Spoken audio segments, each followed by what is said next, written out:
Berapa banyak orang-orang yang saat ini Allah Subhanahu wa Ta'ala berikan kesehatan kepada mereka, akan tetapi kesehatan yang diberikan oleh Allah kepada mereka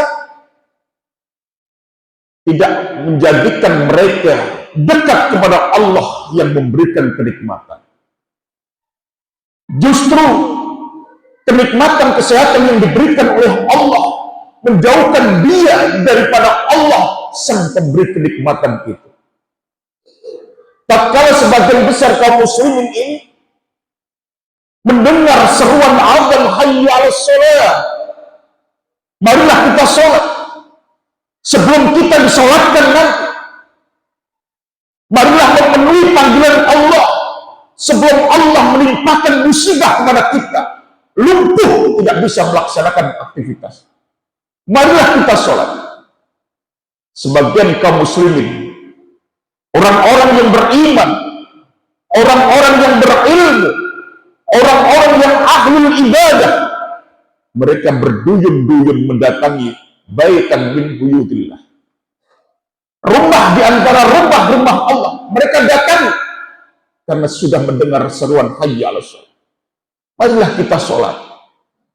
Dia tunjukkan bahwa dia adalah orang-orang yang beriman, bukan hanya sekedar omong-omong saja. Tunjukkan.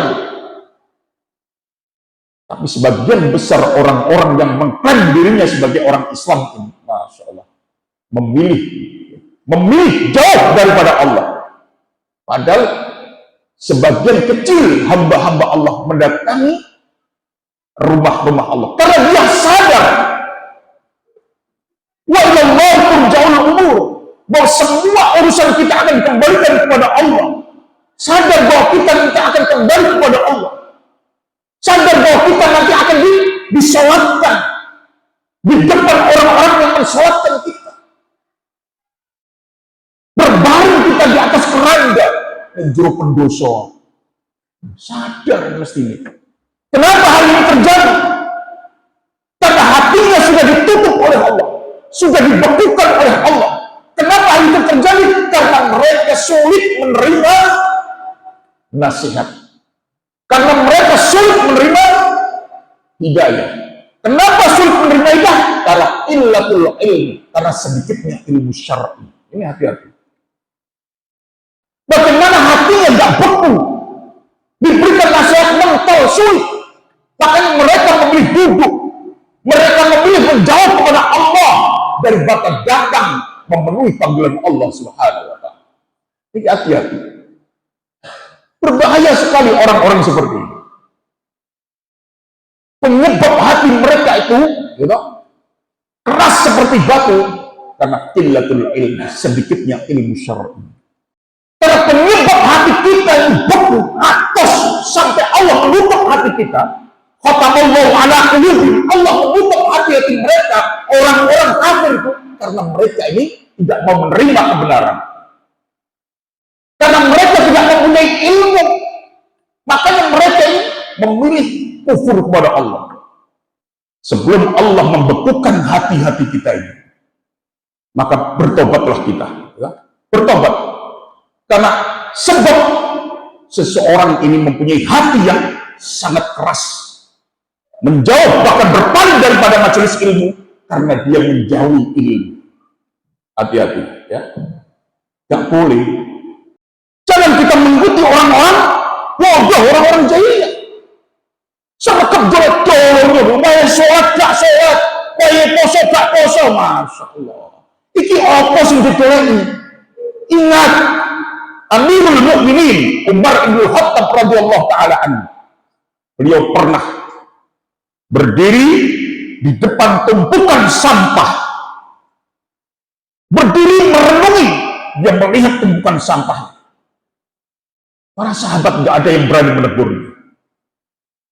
Para sahabat tidak ada yang berani bertanya kepada Umar bin Khattab karena saking wibawanya Umar bin Khattab.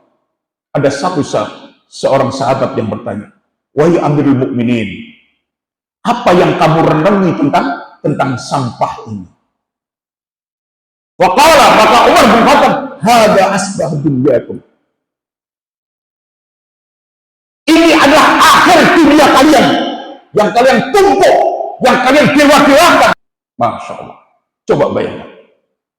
Kok orang sih menghindari beribadah kepada Allah, menghindari majelis taklim, itu karena saking ribetnya urusan duniawi. Masya Allah. Bahkan Rasulullah katakan, ad-dunya mal'unatan mal'unun ma fiha illa dzikrullah ta'ala wa mawalah wa 'aliman aw muta'alliman. Masya Allah. Dunia ini terkutuk, terlaknat, kata Rasulullah. Mal'unun ma fiha, terlaknat apa yang ada di dalamnya, illa dzikrullah ta'ala, kecuali orang-orang yang mau berzikir kepada Allah Subhanahu wa ta'ala, kecuali orang-orang yang duduk di majelis ilmu. Dolek dunia ini berkah, berkodenya saya ngaji, saya bermajelis ilmu. Dolek urusan-urusan duniawi, ya duniawinya berkah karena dia masih tidak mau meninggalkan majelis ilmu. Maka kita harus membedakan, ya, antara orang-orang yang berilmu, orang-orang yang beriman dengan orang-orang yang bodoh. Sama-sama bekerjanya orang-orang yang berilmu dengan orang-orang yang tidak berilmu, layas tahun tidak sama. Orang berilmu meskipun donyo, sesibuk apapun, tetap dia beribadah kepada Allah.